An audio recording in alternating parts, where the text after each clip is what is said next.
ಸೆರೆವಾಸವೇ ಹಾಗೆ, ಎಂತಹ ಕ್ರೂರಿಯನ್ನು ಕೂಡ ಬಗ್ಗಿಸಿ ಬಿಡುತ್ತದೆ. ಈಗ ದರ್ಶನ್ ಸೆರೆವಾಸದಲ್ಲಿದ್ದಾರೆ, ಆಧ್ಯಾತ್ಮದ ಕಡೆ ಒಲವು ತೋರಿಸ್ತಿದ್ದಾರಂತೆ. ದರ್ಶನ್ ಬದಲಾಗ್ತಿದ್ದಾರಾ? ಹಾಗಾದ್ರೆ ಈ ಸ್ಟೋರಿ ನೋಡಿ.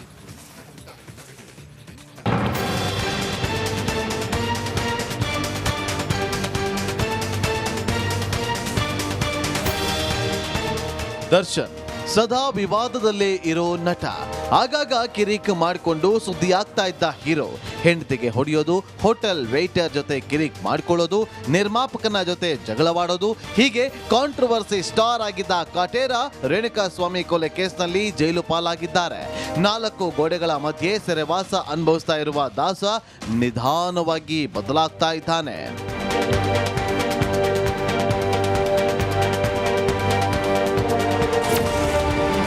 ಸೆರೆವಾಸದಿಂದ ಕೊನೆಗೂ ಬದಲಾದ ಸಾರಥಿ.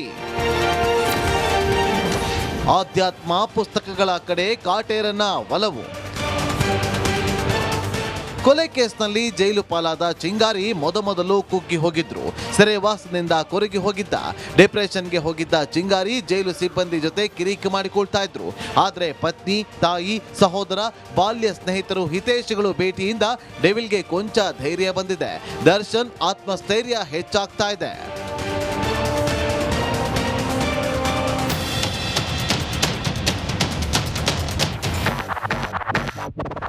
ಜೈಲಿನಲ್ಲಿ ವಿಲ್ ಪವರ್ ಹೆಚ್ಚಿಸಿಕೊಳ್ಳಕ್ಕೆ ದರ್ಶನ್ ಧ್ಯಾನದ ಮೊರೆ ಹೋಗಿದ್ದಾರೆ. ಬೆಳಗ್ಗೆ ಹೇಳ್ತಾ ಇದ್ದಂತೆ 45 ನಿಮಿಷಗಳ ಕಾಲ ಧ್ಯಾನ ಮಾಡ್ತಿದ್ದಾರೆ. ಬ್ಯಾರೆಕ್ನ ಮಧ್ಯಭಾಗದಲ್ಲಿ ಕಾರ್ಪೆಟ್ ಮೇಲೆ ಕುಳಿತು ಧ್ಯಾನ ಮಾಡ್ತಿದ್ದಾರೆ. ಇದಿಷ್ಟೇ ಅಲ್ಲದೆ ಬೆಳಗ್ಗೆ ಹನುಮಾನ್ ಚಾಲಿಸವನ್ನ ಪಠನೆ ಮಾಡ್ತಿದ್ದಾರೆ.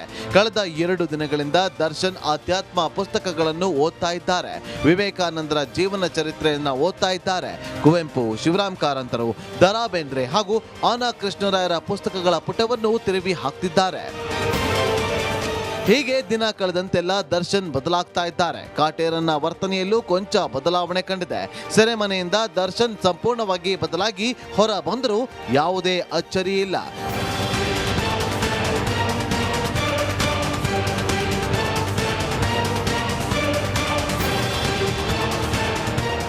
Bureau report, republic Kannada.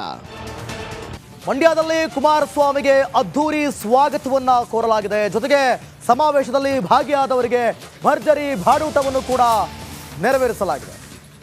ಎಚ್ಡಿಕೆಗೆ ಅಭಿನಂದನೆ, ಕೃತಜ್ಞತಾ ಸಮಾವೇಶ, ಮೇಲ್ಕೋಟೆ ಮತದಾರರಿಗೆ ಭರ್ಜರಿ ಬಾಡೂಟವನ್ನು ಮಾಡಿಸಲಾಗಿದೆ. ಪಾಂಡವಪುರ ಪಟ್ಟಣದಲ್ಲಿ ಸಮಾವೇಶವನ್ನು ಆಯೋಜನೆ ಮಾಡಲಾಗಿತ್ತು. ಭರ್ಜರಿ ಬಾಡೂಟದ ಮೆನು ಹೇಗಿದೆ ಗೊತ್ತಾ? 5 ಟನ್ ಮಟನ್, 2.5 ಟನ್ ಚಿಕನ್, ಬೋಟಿ, 1 ಲಕ್ಷ ಮೊಟ್ಟೆ, ಬಗೆ ಬಗೆಯ ಖಾದ್ಯವನ್ನು ತಯಾರಿಸಲಾಗಿದೆ. ಮುದ್ದೆಗೆ ಬೋಟಿ ಗೊಜ್ಜು, mutton, chicken chop, egg bhurji, ಶಾವಿಗೆ ಪಾಯಸ, ಅನ್ನ, ಸಾಂಬಾರ್. ಇದು ಇವತ್ತಿನ ಬಾಡೂಟದಲ್ಲಿರುವಂಥ ಮೆನು. ದೃಶ್ಯದಲ್ಲೂ ಕೂಡ ಗಮನಿಸ್ತಾ ಇದ್ದೀರಾ. ಪಾಂಡವಪುರಕ್ಕೆ ಬಂದಂಥ ಎಚ್ಡಿಕೆಗೆ ಅಭಿನಂದನಾ ಕೃತಜ್ಞತಾ ಸಮಾವೇಶವನ್ನು ಸಲ್ಲಿಸಿರೋದು, ಜೊತೆಗೆ ಮತದಾರರಿಗೆ ಭರ್ಜರಿ ಬಾಡೂಟ. ಕಾಂಗ್ರೆಸ್ ಸರ್ಕಾರ ತೆಗೆಯುವ ಕೆಲಸ ಶೀಘ್ರವೇ ಆಗಲಿದೆ. ಸಿದ್ದು ಸರ್ಕಾರದ ಬಗ್ಗೆ ನಾರಾಯಣಗೌಡ ಹೊಸ ಬಾಂಬ್ ಸಿಡಿಸಿದ್ದಾರೆ.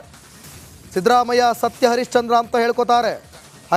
ಹಗರಣಗಳ ಬಗ್ಗೆ ನೀವು ಕಣ್ಮುಚ್ಚಿ ಕುಳಿತಿದ್ರ ಸ್ವಾಮಿ?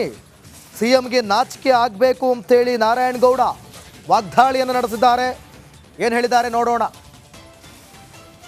ನಮ್ಮ ಬಿಜೆಪಿ ಮತ್ತು ಜಾತ್ಯತೀತ ಜನತಾದಳ ಒಟ್ಟಾಗಿ ಕಾಂಗ್ರೆಸ್ನ ಸರ್ಕಾರವನ್ನ ತೆಗೆಯುವಂತ ಕೆಲಸಗಳನ್ನ ಶೀಘ್ರದಲ್ಲಿ ಆಗುತ್ತೆ ಅಂತ ಹೇಳಿ ಬಯಸ್ತಾ ಇದ್ದೀನಿ. ಯಾಕೆಂದ್ರೆ ನೋಡ್ತಾ ಇದ್ರಿ, ಮೈಸೂರಿನಲ್ಲಿ ಮೂಡ ಹಗರಣ ಮುಖ್ಯಮಂತ್ರಿಯವರು ಹೇಳ್ತಿದ್ರು, ನಾನು ಸತ್ಯ ಹರಿಶ್ಚಂದ್ರ, ನನಗೆ ಒಂದು ಚುಕ್ಕಿ ಇಲ್ಲ ಅಂತೇಳಿ. ಸ್ವಾಮಿ 15 ಸೈಟು ಯಾಕೆ ಬಂದು ಇನ್ನು ವಾಲ್ಮೀಕಿ ಹಗರಣದಲ್ಲಿ ಶಾಸಕ ದದ್ದಲ್ ಅನ್ನೋದಕ್ಕಿಂತಲೂ ಅಧ್ಯಕ್ಷ ದದ್ದಲ್ ಎಸ್ಕೇಪ್ ಆಗಿದ್ದಾರೆ. ಯಾವ ನೋಟಿಸ್ಗೂ ಕೂಡ ಡೋಂಟ್ ಕೇರೇ ಮಾಡ್ತಿಲ್ಲ. ವಾಲ್ಮೀಕಿ ಹಗರಣದಲ್ಲಿ ಶಾಸಕ ದದ್ದಲ್ ಎಸ್ಕೇಪ್ ಆಗಿರೋದು. ಇಡಿ ನೋಟಿಸ್ಗೂ ಕೂಡ ದದ್ದಲ್ ಡೋಂಟ್ ಕೇರ್. ಆಪ್ತ ಶಿವಪ್ಪ ನಾಯಕ ಜೊತೆ ದದ್ದಲ್ ಫರಾರಿಯಾಗಿದ್ದಾರೆ. KA 36Z1183 ನಂಬರ್ ಕಾರಿನಲ್ಲಿ ಎಸ್ಕೇಪ್ ಆಗಿದ್ದಾರೆ. ಕಾಂಗ್ರೆಸ್ ಕಾರ್ಯಕರ್ತ ಶಿವಪ್ಪ ನಾಯಕ್, ಪೊಲೀಸ್ ಕಾನ್ಸ್ಟೇಬಲ್ ಆಗಿದ್ದಂಥ ಶಿವಪ್ಪ ನಾಯಕ್ ಅವರ ಆಪ್ತರ ಕಾರ್ನಲ್ಲಿ ರಾಯಚೂರಿನಿಂದ ಮಂತ್ರಾಲಯದ ಕಡೆಗೆ ಹೋಗ್ತಿದ್ರು ಅನ್ನುವಂಥ ಡೀಟೇಲ್ಸನ್ನು ನಾವೀಗಾಗಲೇ ರಿಪಬ್ಲಿಕ್ ಕನ್ನಡ ಕೊಟ್ಟಿತ್ತು. ಈಗ ಇಡಿ ಮೊದಲಿಗೆ ಒಂದು ನೋಟಿಸನ್ನು ಕೊಡುತ್ತೆ ಅವರಿಗೆ. ಬೆಂಗಳೂರಿನ ನಿವಾಸಕ್ಕೆ ಹೋಗಿ ನೋಟಿಸನ್ನು ಕೊಡ್ತಾರೆ. ಶಾಸಕರಾದಂಥ ದದ್ದಲ್ ಅವರು ನಿಗಮ ಮಂಡಳಿಯ ಅಧ್ಯಕ್ಷರಾಗಿರುವ ಕಾರಣ, ಆಡಿಯೋದಲ್ಲಿ ನಿಮ್ಮ ಹೆಸರು ಪ್ರಸ್ತಾಪ ಆಗಿರುವ ಕಾರಣ ನೀವು ಬರಬೇಕು, ವಿಚಾರಣೆಗೆ ಹಾಜರಾಗಬೇಕು ಅಂಥೇಳಿ ಇಡಿ ಮೊದಲ ಬಾರಿಗೆ ನೋಟಿಸನ್ನು ಕೊಡುತ್ತೆ. SIT ಈಗಾಗಲೇ 3 ನೋಟಿಸ್ ಕೊಟ್ಟರು, ಪ್ರಯೋಜನ ಆಗಿಲ್ಲ. ಇದು ಇಡಿಯ ಮೊದಲ ನೋಟಿಸ್. ಈ ನೋಟಿಸ್ಗೂ ಕೂಡ ದದ್ದಲ್ ಡೋಂಟ್ ಕೇರ್ ಅಂತಿದ್ದಾರೆ. ಇದುವರೆಗೂ ಕೂಡ ಬಂದಿಲ್ಲ, ಅವರು ಹೋದವರು ಇನ್ನೂ ಬಂದಿಲ್ಲ. ಬೆಂಗಳೂರಿನ ನಿವಾಸದಲ್ಲಿ ಅವರಿಗೆ ನೋಟಿಸನ್ನು ಕೊಟ್ಟಿರೋದು ಯಲಹಂಕದಲ್ಲಿರುವಂತಹ villa number blossom villa number 18, ಈ ಒಂದು ಮನೆಯಲ್ಲಿರುವಂತಹ ದದ್ದಲ್ ಹೌಸ್. ಅಲ್ಲಿಗೆ ನೋಟಿಸನ್ನು ಕೊಟ್ಟಿದ್ದಾರೆ. ಕೊಟ್ಟಿದ್ರೂ ಕೂಡ ದದ್ದಲ್ ಯಾಕೋ ಬರೋ ಲಕ್ಷಣಗಳು ಕಾಣಿಸ್ತಾ ಇಲ್ಲ. ಈ ಪ್ರಕರಣದಲ್ಲಿ ನಿಗಮ ಮಂಡಳಿ ಅಧ್ಯಕ್ಷರಾದಂಥ ದದ್ದಲ್ ಭಾಗಿಯಾಗಿಲ್ಲ ಅಂತಂದ ಮೇಲೆ, ತಪ್ಪು ಮಾಡಿಲ್ಲ ಅಂತಂದ ಮೇಲೆ ಬರಲಿ, ವಿಚಾರಣೆಗೆ ಹಾಜರಾಗಲಿ. ಹಾಗಾದರೆ ಓಕೆ,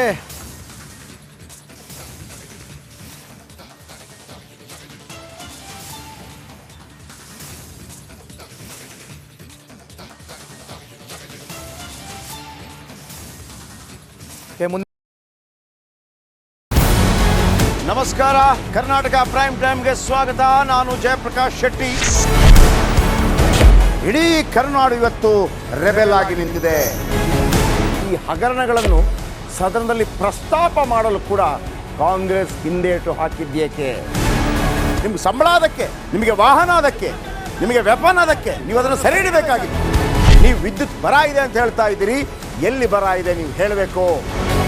ಪಾಕಿಸ್ತಾನ್ ಆಕ್ಯುಪೈಡ್ ಕಾಶ್ಮೀರ್ ಅದು ಎಂದೆಂದಿಗೂ ನಮ್ಮದು. 40 ಮೆಷಿನ್ಗಳು ತಂದಿತ್ತು ನೋಟ್ ಎಣಿಸುವುದಕ್ಕೆ, ಅದೇ ಹಾಳಾಯಿತು. ಮಥುರಾದ ಗಲಾಟೆ ಇದೆಯಲ್ಲ, ಅದು ಸ್ಥಳೀಯವಾಗಿ ಕೂತು ಪರಿಹರಿಸಬಹುದಾದಂಥ ಕಾನೂನಿದೆ. ಗ್ಯಾರಂಟಿ ಯೋಜನೆಯಿಂದ ನಷ್ಟ ಆಗಿದೆ, ಲಾಭ ಆಗಿದೆ, ದಯವಿಟ್ಟು ಹೇಳಿ. Dawood Ibrahim most wanted criminal ಯಾವಾಗಾದ ಅಂದರೆ ಇಲ್ಲಿ ತನಕ ಭಾರತ ದೇಶದಲ್ಲಿ ಓರ್ವ ದಲಿತ ಪ್ರಧಾನಿಯಾದಂಥ ಇತಿಹಾಸವೇ ಇಲ್ಲ. ರಿಪಬ್ಲಿಕ್ ವರ್ಲ್ಡ್ ಆಪ್ ಇದು ಕೇವಲ ಅಪ್ಲಿಕೇಶನ್ ಅಲ್ಲ, ಸಮಗ್ರ ಸುದ್ದಿಗಳ ಸಂಪರ್ಕ ಮಾರ್ಗಕ್ಕೆ ಕ್ರಾಂತಿಕಾರಿ ಬದಲಾವಣೆ. ರಿಪಬ್ಲಿಕ್ ವರ್ಲ್ಡ್ ಆಪ್ ಕೇವಲ ಸುದ್ದಿ ಅಪ್ಲಿಕೇಶನ್ ಅನ್ನ ಪರಿಚಯ ಮಾಡ್ತಾ ಇಲ್ಲ, ಬದಲಾಗಿ ಡಿಜಿಟಲ್ ಸುದ್ದಿ ಬಳಕೆಯ ಹೊಸ ಯುಗಕ್ಕೆ ನಾಂದಿ ಹಾಡ್ತಾ ಇದೆ.